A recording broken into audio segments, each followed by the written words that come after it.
Parekanca DSK diantos pangrojongna kanggo nanjurna channel Radio DSK FM Official. Hatur nuhun.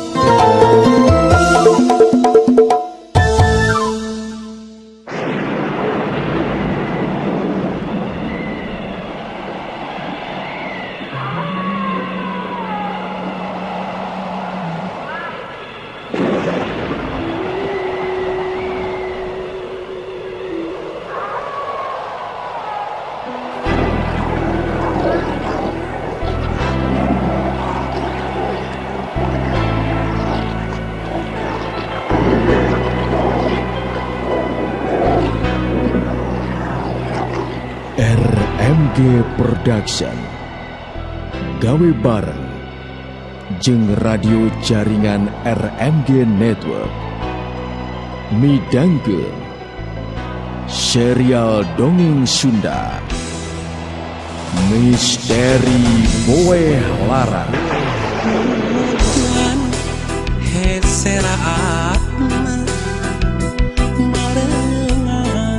Jumerit batina masehan perihna gering nyeri kupatina hujan tembong orotna kemana nyakudu milampah kesahannya nanya gesan muntangnya lindu. Misteri Boeh Larang. Naskah hiasana Muhammad Encep Suparno. Panutur catur Wa Kumis. Pangreka sora Dery Sanjaya. Pangreka musik Rendika MG. Pangjejer gawe Dewi Miranti. Produser Ajang Gita Noviana. Produksi RMG Record. Para kanca sadaya nyanggakeun Misteri Boeh Larang. Duta Suara Karawang 103,2 FM. Kumaha bah? Naon resikona atawa naon siksa na lamun abdi tetep hoyong kaneng Nuri nu teu bangsa teu sabangsa sareng abdi bah? Risikona teh Jang Oman jeung turunan Jang Oman bakal rag-rag darajat. Naha pangna rag-rag darajat? Yeuh, dangukeun. Ujang jeung turunan Ujang Tinuri bakal jadi bahan ejekan, bakal jadi bahan geuh-geuyan, bakal dipoyok jeung diomongkeun batur. Nepi ka hirup Ujang bakal mencil ti papada manusia. Dah, gitu. Contona, engke teh leuheung lamun Ujang teh ngadahup ngahiji jeung Nuri. Nuri teh bangsa jin. Anu bisa mancala putra, bisa mancala putri. Nya. Ger kita boga anak, beda ti batur. Leuheung lamun eta budak Jang Oman jeung Nuri teh alus. Nu alusna wungkul, nu katingali ku manusia. Eta lamun gorengna wungkul, nu gorengna wungkul. Lolobana mah biasa mah nu gorengna wungkul. Nu katinggalina teh kurang teh. Boh sifatna, boh kayaan fisikna. Tah, nyaku cara mencil ieu bakal jadi hiji siksaan batin ka hidep keneh. Beda jeung lamun Ujang kawin ka bangsa manusia keneh. Sanajan bojo Ujang jalmi masyarakat, keur mah ripuh masyarakat kata mah goreng patut. Atuh tong melong ka abdi nyebat goreng patut nama. Heueuh ieu mah contona mun teh mah. ujang nu goreng patut menangkeun kanu geulis pan budakna teh kadang-kadang bisa ngalah ka indungna bisa ngalah ka bapana aya oge mun teh mah indungna kasep indungna geulis bapana kasep budakna apan cantang tu kawas kasep kana bapana mun laki atawa geulis kawas indungna biasa-biasa gitu ngan tetep masih dianggap wajar keneh eta kayan fisik lamun manusia jeung manusia deui tapi tetep bakal boga darajat salaku manusia madak Allah nyiptakeun manusia teh makhluk anu pangmulya-mulyana makhluk anu pinunyul tibatan makhluk bangsa sejen nah cenah geuningan disebutkeun ari manusia jalma mulia tapi loba anu jadi hinaun eta mah bongan akibat kalakuan sorangan geus puguh Allah teh nyiptakeun manusia teh makhluk paling punyul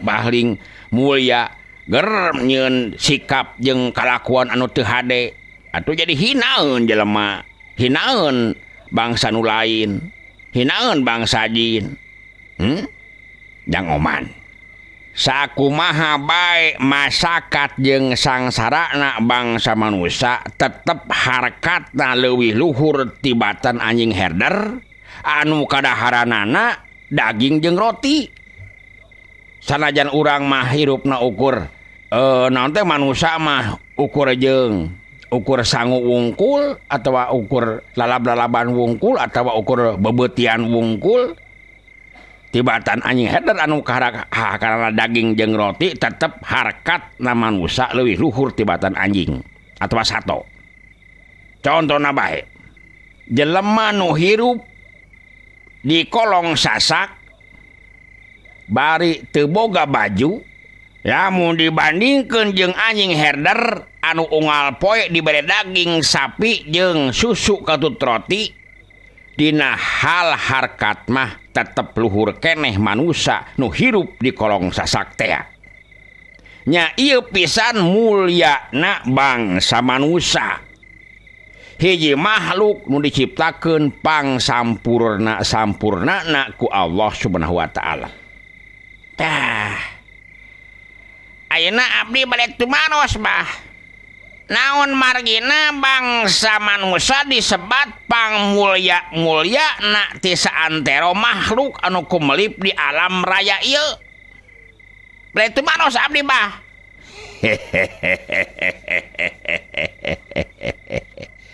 Nah kalaku mojeng alus eta pananya teh. Alus pisan pananya teh.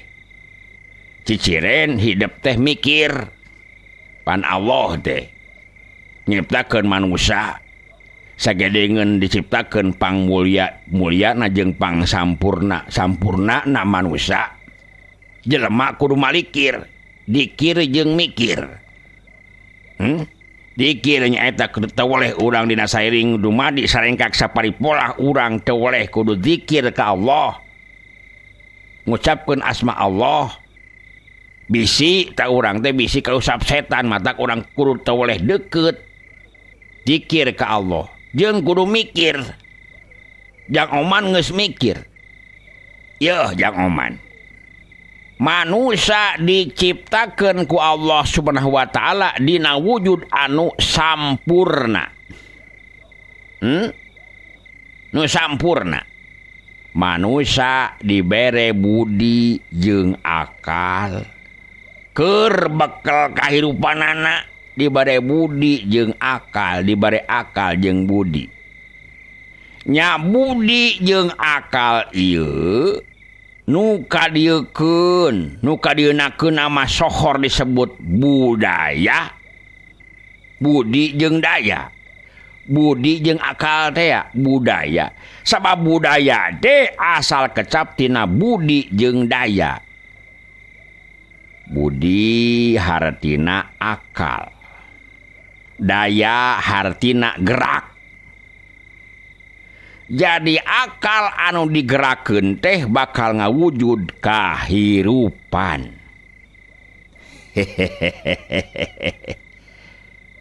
nyaku dasar bekal budi jeung akal ieu manusia dibere pancen mingpin jagat raya ieu. Aya henteu hiji nagara dipimpin ku sato. Nya teu aya atuh. Sadayan sato teh eta mun teh mah eta teh digedekeun teh di kerajaan. Tiba-tiba mun teh mah kerajaan teh maot gempar teu boga turunan. Bisa teu anjing eta kukutan raja jeung ratu di hiji kerajaan, di hiji nagara, mimpin nagara. Aya henteu coba. Nya teu aya atuh mah. Nya eta. Lantaran di luar makhluk di luar manusia teu dibere budi jeung akal. Eta matak manusia disebut makhluk anu dimuliakeun ku Allah. Lantaran dibere budi jeung akal. Ari anu dimaksud mingpin teh kumaha abah? Nah dikenahkeun jadi raja sadayana. Ari mingpin teh lain kudu raja bae. Tapi kudu daek mingpin kahirupan. Mingpin dina sorangan oge geus kasebut pamingpin. Raja keur awakna sorangan geus sebutkeun pamingpin, geus disebutkeun pamingpin eta oge.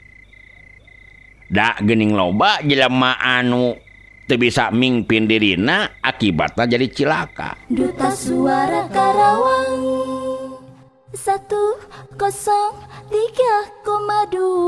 FM. Contohna manusia bisa melak pare ieu hartina mingpin jeung miara tangkal pare. Keur saha eta nu dipingpin anu dipiarana teh? Keur saha hasilna? Nya keur manusia keneh. Nya atuh. Tangtuna oge keur manusia keneh. Manusia bisa miara atau mingpin ingon-ingon, ieu oge hartina mingpin eta ingon-ingon teh. Hasilna nu dipingpin, nu dipiara ku manusia eta ingon-ingon teh pasti keur bangsa manusia deui. Atuh sabada kitu manusia bisa ngatur kampung, bisa memeres leuweung jeung bisa ngurus rumah tangga nu diuger ku undang-undang perkawinan, ieu oge kasebut mingpin. Apaan manusia de diciptakeun teh nu pangmulyana, nu pangunggulna pikeun jadi khalifah di alam dunya. Bikeun mingpin jeung ngolah ieu alam dunya. Ngan loba manusia di sisina jadi pimpinan kulantaran kasarakahan, kausap setan, ngagulkeun nafsu, kasarakahan dirina sorangan nepi ka ngaruksak tatanan anu aya, tatanan kahirupan. Contona nu ngaruksak alam. Pan geus jelas dina Al-Qur'anul Karim, jelema anu ngaruksak alam eta teh kudu dipaehan malah. Ta eta ku teu meunang-meunangna urang ngaruksak alam kahirupan lantaran alam teh nyaeta bisa ngalindungan ka manusia. Leuweung bisa nyerep cai hujan, bisa nahan tina gangguan urug jeung longsor. Lamun kakayon di leuweung eta masih keneh rajeg datang usum hujan. Si cai hujan teh moal langsung kana taneuh, meureun diserep heula ku tatangkaran nu geledhe eta kaluarkeun ku akar-akaran. Sok ku ujang Bandungan di kampung urang. Luantaran memang ayeuna leuweungna masih keneh rajeg atuh teu diganggu nu ngaganggu ku urang lemur. Bodi taluaran takal kagina. Datang usum hujan. Eueuh kajadian urug da katahan ku tangkal kakayan. Usum halodo teu nepi ka garing ka bina-bina.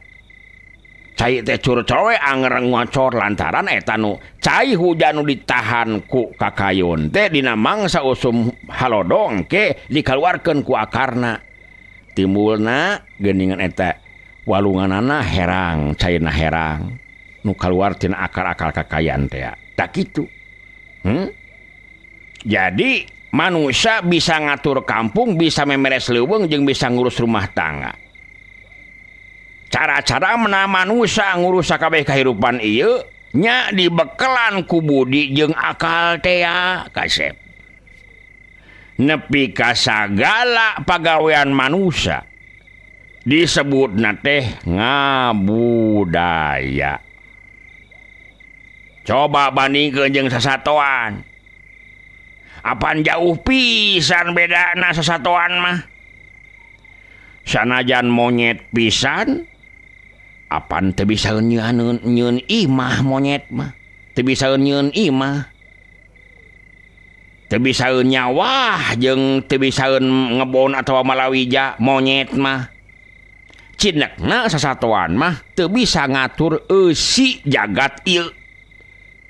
Eusi alam ieu. Teu bisaeun sasatoan mah. Nya ieu pisan nu disebut manusia anu mulia teh. Manusia teh pangmulyana dibatan jin sasatoan jeung nu lainna. Kumaha ayeuna? Nah kaharti kasep. Man. Kahartos pisan Abah. Memang leres manusia mah tiasa ngatur hirup. Malah aya leuwihna anu diistimewakeun ti bangsa manusia teh. Kumaha Abah? Hirup manusia dibahanan rupa-rupa kaperluanana. Contona ku diciptakeun panon poe ieu teh samata-mata keur keperluan manusia. Nggoni ngurus jagat teh.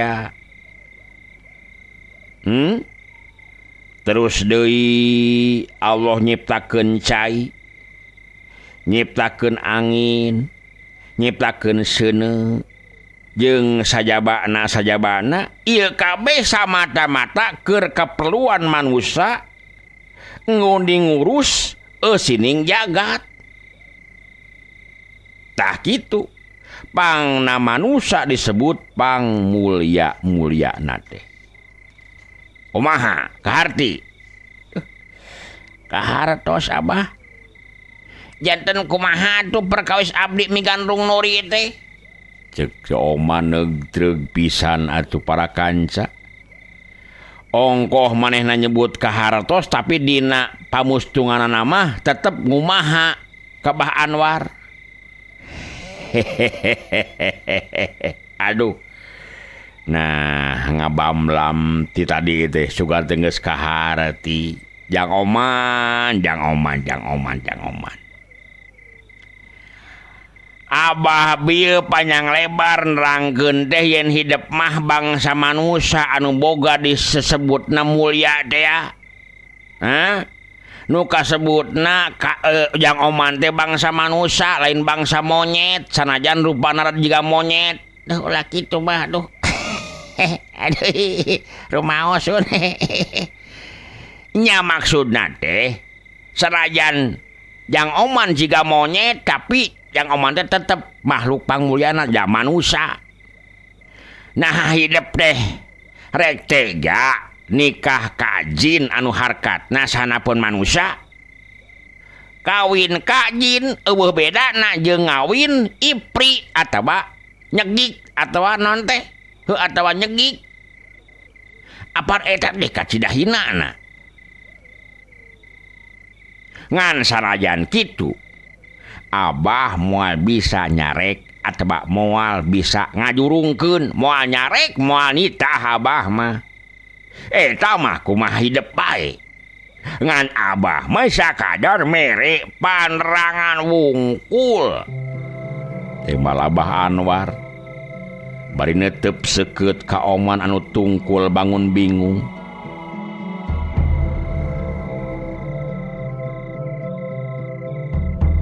Sabada ngahulang sajongjongan pok oman ngomong deui.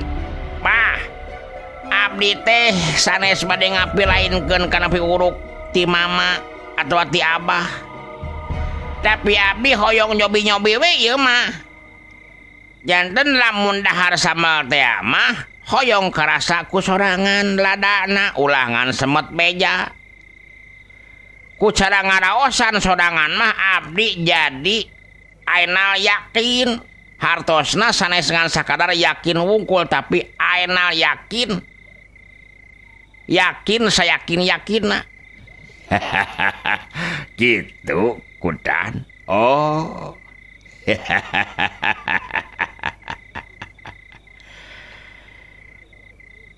Jadi ngulantaran hayang boga kabogoh jin teh nyoba-nyoba. Sanes nyoba-nyobinya ieu mah hoyong yakin we kitu sun. Aya yakin teh keur dicobi heula meunang. Teu da naon ari kitu mah. Eta mah teu langkung hidup. Tah ayeuna Nuri teh keur diutus nalungtik brahala anu aya di sisi leuweung teh. Manehna rek ngolo eta brahala. Ngolo. Nya ngolo. Maksudna kumaha abah? Ngolo kumaha? Jang Oman. Duta Suara Karawang 103,2 FM. Nurut ke Nuri eta brahala anu sok ngawujud aki-aki teh sarta anu ngaku-ngaku ngaran Aki Dipa kapi gandrung atau mika bogoh kasengserem ku Nuri. Nyaku dasar kitu Nuri rek pura-pura daek kalawan menta tanyakan supaya Aki Dipa muka rusiah si jubah hideung teh. Apaan rahasiana teh di manehna si jubah hideung teh di aki-aki teh berhala teh. Cek Abah Anwar bari dedek-dek bae ngeceskeun siasat Nuri. Nurek dilampahkeunana teh. Sajongjongan mah oman colohok atuh. Cek abdi anu bodoh eta siasat teh bakal ngabahayakeun Nuri sorangan. Malah tiasa ngarugelkeun abah ku anjeun. Bakal ngarugikeun abah. Kumaha maksud yang Oman teh ieu teh? Mah nurutkeun wartos ieu mah, nurutkeun beja. Oge memang dina syariatna ku abdi parantos katinggal. Yen Aki Dipa teh ngingu awewe anu ku manehna dianggap selir seueur pisan jumlahna. Seueur pisan, Bah. Kasaksen ku abdi oge. Mukut awewe teh dianggap selir tak ku si Aki Dipa anu brahala kurang ajar teh teh. Sanes ulasan deui, Bah. Tapi puluhan urang tah awewe kukutan Aki Dipa teh jadi selir. Eta istri dianggap selir kawitna mika ngewa ka Aki Dipa. Margi kalakonana cunihin. Aki-aki teu uyahan. Teu kaup ningali anu herang-herang. Tapi duka ilmu naon nu dialapna eta ku aki-aki sakur anu mika ngewa teh bet malik asih. Malik nyaah, malik bogoh, malah nepi ka serah bongkokan. Nepi ka ngalepek, kekelepekan. Ku aki-aki 7 suruh teh tah. Abdi yakin, Bah. Yakin, Bah. Nuri oge mika ngewa ka Aki Dipa. Tapi ilmu Nuri jelas sahanapun Aki Dipa. Kumaha, Bah? Kumaha, Bah, lamun Nuri kabandang ku aki-aki. Malah tiasa kabur ti Abah. Sarta ngamukim di Aki Dipa. Cing, kumaha tah, Bah? Oman ngeceskeun ka Abah Anwar. Leng. Bah Anwar ngahuleng. Memang sanajan Abah Anwar kesepuhan wacis tur waspada. Tapi ari kangaranan manusia mah tetep bae aya kakuranganana. Kacuriga Oman teu kapikireun ku Abah Anwar. Ieu teh akibat manehna ngarasa geus pinuh teh ku ilmuna, padahal keur manusa mah aya kalana poekeun pikir nya ieu kelemahan manusa teh. Hartina manusa sanajan mulia tetep aya kakuranganana. Sabada ngahuleng sajongjongan pok Abah Anwar cumarita deui. Aduh. Masya Allah.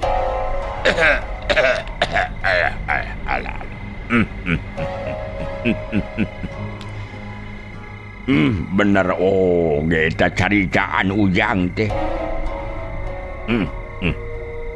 Ku Abah teh teu kapikir Ujang. Rumasa Abah teh aya kakurang. Mun kitu mah nu mawi urang deh terus luhung ilmu ulah ngarasa jumawa boleh aya kakirang manusia mah. Rumasa diingetan ku Ujang geuning Abah teh. Ayeuna mah kieu bae atuh. Kumaha Abah? Susul ku Ujang ke tempat Akidipa. Pasti Nuri teh kadinya. Abah Anwar anu akhirna mah ngajurungkeun ka Oman. Kalawan teu ngadua kalian nitah Oman langsung pamitan. Mah, duh, nuhun atuh abdi diwartosan sareng diutus nyusul Nuri. Namun hapunten ku kacuriga abdi ka Nuri. Oge hapunten abdi parantos ngarangkungan kana pangemut Abah. Syukur puguh diingetan. Teu nanaon. Urang teh lantaran papada manusia mah kudu saling maklum jeung saling ingetan. Nya, ta eta ta. Hirup bangsa manusia mah. Nu ngingetan oge kudu bener ngingetanana. Nu diingetan ulah jadi amek. Beda nu ngingetan teh sanapeun urang. Boh dina harkat darajatna, boh dina perilmuanana. Da kitu manusia. Teu naon Abah. Abah oge atoh sabab jang Oman lir anu ngageuingkeun Abah tina poekna pikir. Nya kitu atuh Abah. Tangdos Abah bakal seueur lali jalaran seueur anu diemutan teh. Bah, kumaha jang Oman? Nya atuh abdi teh pami kitu mah moal seueur cumarios deui. Bade permios atuh abdi teh bade nyusul Neng Nuri kitu maksad teh.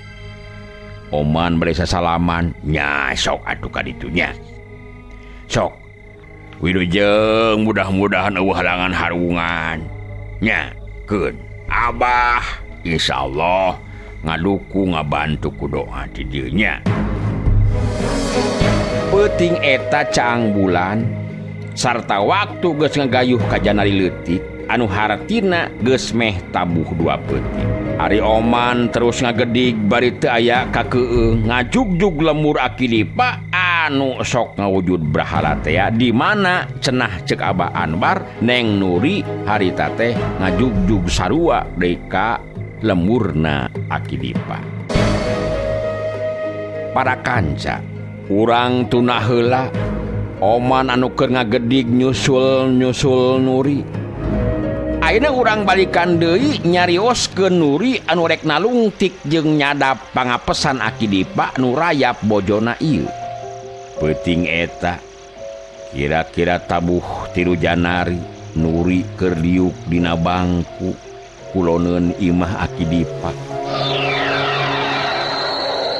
Nuri ngarobah wujud henteu dina wujud aslina ayeuna mah. Tapi ngawujud awewe geulis bari rada centil wanoja endah bari rada caboka. Manehna nuduhkeun pasemon anu keur sedih lir anu kasarung jalan. Duta Suara Karawang 103,2 FM. Tanpa diduga tianggalna jol kolepat. Aya makhluk nangtung hareupeun Nuri. Keur Nuri eta makhluk geus teu asing deui. Naon sababna? Manehna teh daya lian Nuri jubah hideung teh alias si jubah hideung. Memang Nuri rada ngarenjag sabab nu diarep-arep datang teh Akidipa ari torojol bet nu make jubah hideung. si jubah hideung anu salila ieu ngagujrudkeun teh gujrud salemur ear saja jagat ku si jubah hideung. Lila Nuri netep bari nyidik-nyidik nu di jubah tapi nya kitu teka teguh saha-sahana sabab nu tembongna teh ngan panonna wungkul sakabeh awakna disemet mun-munan nepi ka tungtung sukuna estu kabulen kulawon hideung nya ku dasar eta nu tembong mah ngan panonna wungkul. Nuri ngahaja teu nanya ti heula sabab manehna hayang apal kana sorana. Nuri saolah-olah mancing sangka nu di jubah hideung ngomong ti heula harepan Nuri laksana kalawan teu diduga nu di jubah hideung colong agak-agak seuri nu diteruskeun ku nanya ka Nuri. Sorana gede semusrak matak sawan anu borangan harita teh.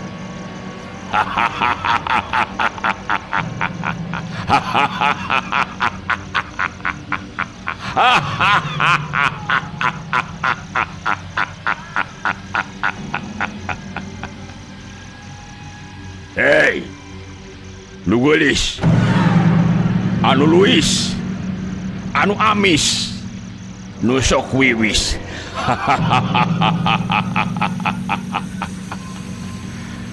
Aya naon di dieu nah kapelet ku aki dipa aya naon geulis kuring salaku manusia biasa rek ngabejaan neng nu koneng bari leneng yen aki dipa loba kamonesan loba porenges jeung resep hees.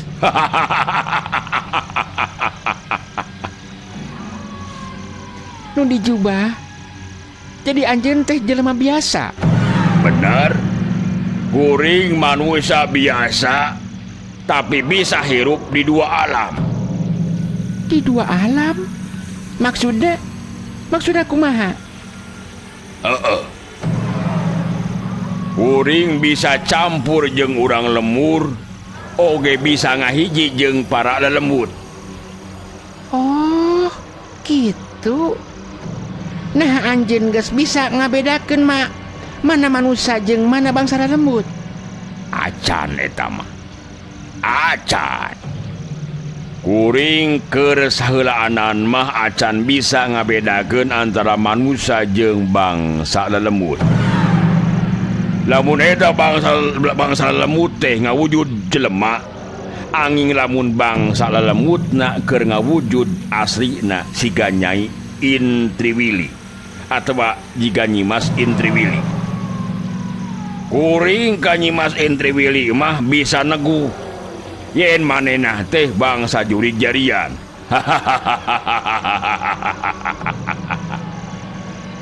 Ge ari anjeun saha? Jeung bangsa naon anjeun? Kuring mah bangsa manusia siga anjeun. Kuring aya di dieu rek mermanakeun aki dipa nu ngondang kuring ka dieu. Cek Nuri ngabohong. Manehna ngaku bangsa manusia oge ngaku diondang ku aki dipa. Oh. Jadi salidar teh diondang. Duh. Lebaran temenan atuh. Cek kuring mah ulah ditepungan. Bahaya geulis, bahaya. Nah maka nyebut bahaya. Jeung naon sababna bet sika anu mihak ka kuring? Apa aki dipa mah guru anjeun lain?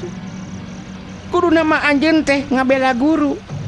Jadi kudu nama anjeun teh nganter kuring ka manehna. Tapi nah bet kalaka ngahalangan. Bet kalaka nyarek. Bari nyebut bahaya. Nah, kuring teu ngarti.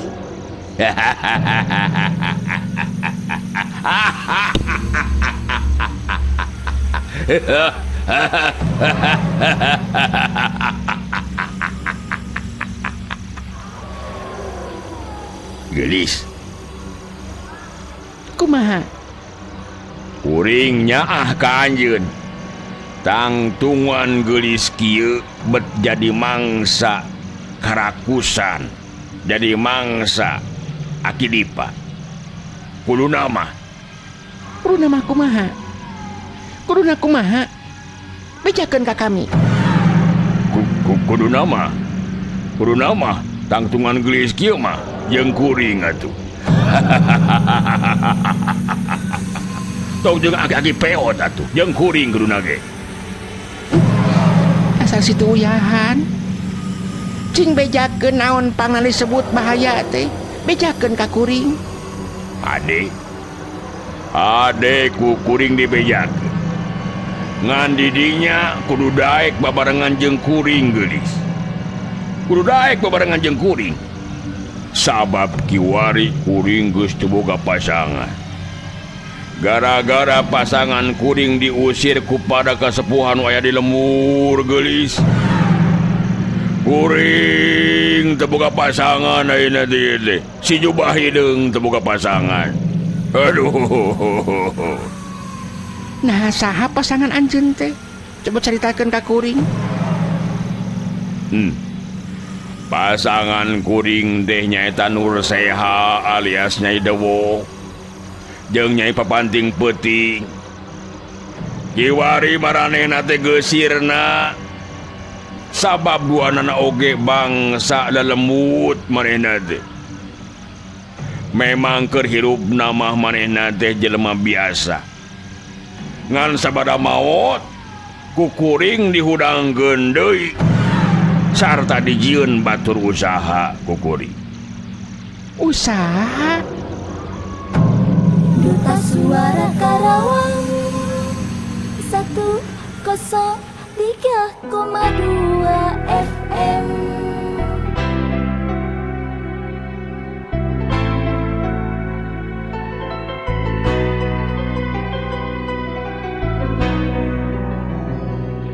RMG Production gawe bareng jeung radio jaringan RMG Network rengse midangkeun serial dongeng Sunda Misteri Boeh Lara. Hujan heseraatna malenga jumerit batina maseuhan perihna geuring nyeri upatina. Hujan tembong orotna kemana nya kudu milampat kesahanya nanya gesan muntangnya lindu. Misteri Boeh Lara. Naskah hiasana Muhammad Encep Suparno. Panutur catur Wa Kumis. Pangreka Sora Dery Sanjaya. Pangreka musik Rendika MG. Pangjejer gawe Dewi Miranti. Produser Ajang Gita Noviana. Produksi RMG Record. Para kanca sadaya Wilujeng Kantun.